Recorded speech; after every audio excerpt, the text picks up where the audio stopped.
There's a new reason to visit the Orange County Convention Center, one that celebrates both art and history. A permanent collection of paintings by the Florida Highwaymen is now on display. In 2020, I went to the first meeting to talk about the possibility of this collection.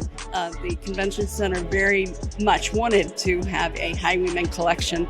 And then a few weeks later, the pandemic hit. But over like 18 months ago, they finally said, yes, let's do this. So we ended up getting a curator to curate the collection, and this is what we've ended up with. I'm very happy.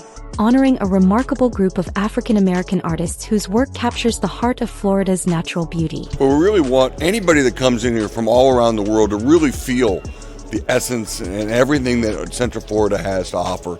And the Highwaymen Collection is really a big part of that. The Highwaymen, a group of 26 self-taught landscape artists from Fort Pierce, began painting in the 1950s. Facing racial and cultural barriers, they sold their work door to door and from the trunks of their cars along Florida's roadsides, often with paint still drying. Their vivid depictions of Florida's flora and fauna are now part of a permanent installation at the convention center. First of all, the art's beautiful. Secondly, they painted scenes that you can't really see any longer.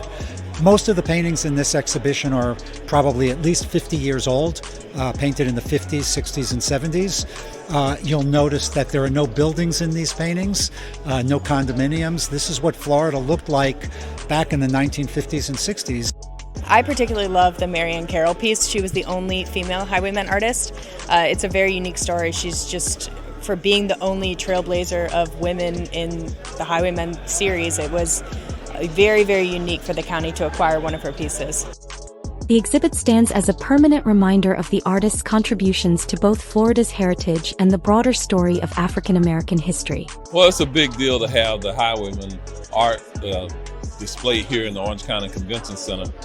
This will be on permanent display, as I'm told, here at the Convention Center. And we celebrate those men and one woman who historically painted these pieces back in the 50s and the 60s, and we're just privileged as a community to have them displayed within our community. Whether you're an art enthusiast or just curious about local history, the Florida Highwaymen paintings are now a must-see at the Orange County Convention Center.